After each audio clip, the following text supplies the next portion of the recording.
ويتعلمون ما يضرهم ولا ينفعهم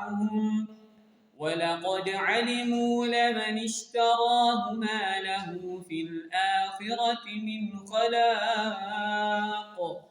ولبئس ما شروا به أنفسهم لو كانوا يعلمون ولو أنهم آمنوا واتقوا لمثوبة من عند الله خير لو كانوا يعلمون يا